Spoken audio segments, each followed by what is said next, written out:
One thing that C.S. Lewis does that I think is a very sort of Augustinian thing to do, and that is to see sin as being bent away from our true desires being bent away from God. In the Space Trilogy, in there you have Satan himself is called the bent one, and a lot of the folks who are turned toward evil doing are often described in terms of being bent. And so I think one of the things we can certainly learn here is how is it that we have bent ourselves away from our natural inclination toward God? And that's certainly in the first one, Out of the Silent Planet. That's something that they talk about directly close to the end of the book, where they have not had their desires bent as they've heard that Satan did, and as they've heard of humans, and as they've now recognized, because humans are the snake in the garden, if you will, in both Malacandra and Paralandra. And in Malacandra, there's a sense that they wouldn't have even really imagined a bent world if it hadn't been for humans, and it's repulsive to them to have that bent world. And so I think just recognizing in both of them that, if we had an unfallen nature, we'd probably be repulsed by some of the things that we're bent toward now. You can also think of it in relation to eyesight. Like if you're just bent over looking at the Right. ground, That's, you only see yeah. what's right in front of you, and Oh, that's good. you can't see far off. Right. You're blinded Yes. to what's coming down the road. And I think that could also be another way of looking at it. We're blind spiritually, philosophically. The scriptures over and over again call us blind. You know, Right. St. Paul. Yes. We're Yeah, blind to exactly. what God wants in the world. Yeah. Right. Our minds are Yeah, darkened. That's that's what right. Paul would say.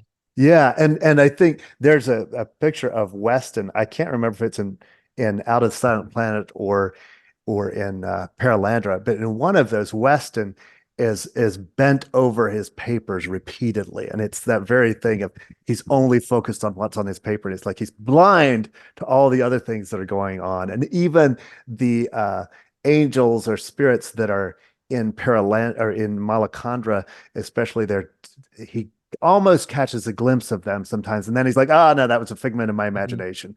But it's almost like we are blind. We can't quite see the spiritual world. Normally, we can't quite see it, and so there's almost a sense of Lewis saying, "Wait a minute, when you think you caught a glimpse of it, and then you reason it away, maybe it was actually there, and you've just reasoned it away." When I would teach theology to high school students, they would often ask me, what would our world look like if we never fell, if we never Hmm. sinned, and the whole story of Right. salvation didn't go off track? And I would say, well, you got to read C.S. Lewis's Space Trilogy Absolutely. because Absolutely. it takes you into an imaginative way of looking at that question. So, looking at the two characters, Divine and Weston, the Hmm.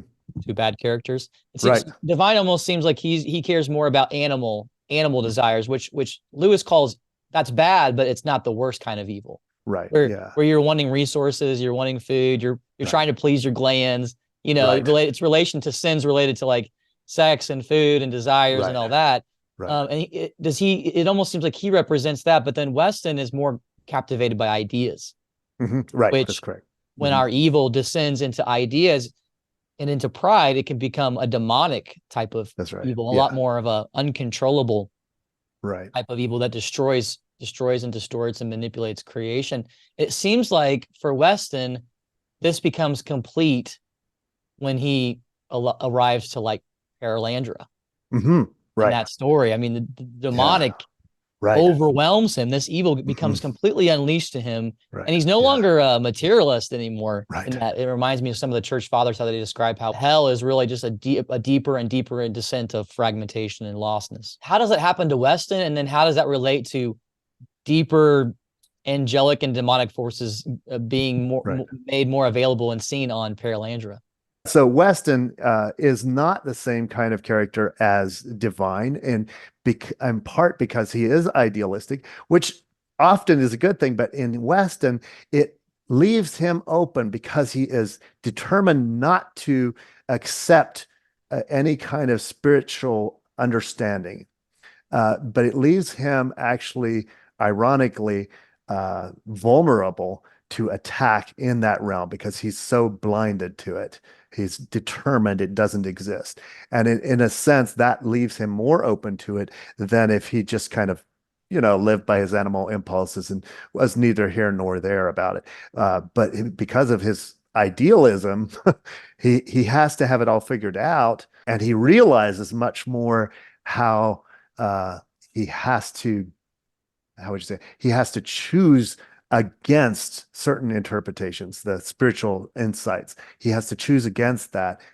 It becomes a way of life with him where he must go against that kind of thing rather than simply let happen what will happen, which is much more what divine does. I mean, he's trying to manipulate it, but not to the extent where he's trying to manipulate the whole worldview. He just wants money and that kind of thing. Mm. uh, so I do think Weston is left much more vulnerable because of that sense. It reminds me a little bit of in Paradise Lost, you have Adam and Eve have two very different temptations that they give into in Milton's rendition of it.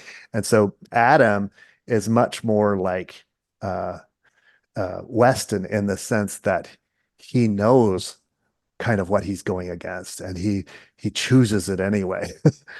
Whereas divine like Eve, they give in to their animal appetite in a sense, and for Eve in Milton's rendition, it's a little more than just animal appetite, but it is more of a sense of giving in to their appetites. And with Adam, it's much more devilish, much more demonic.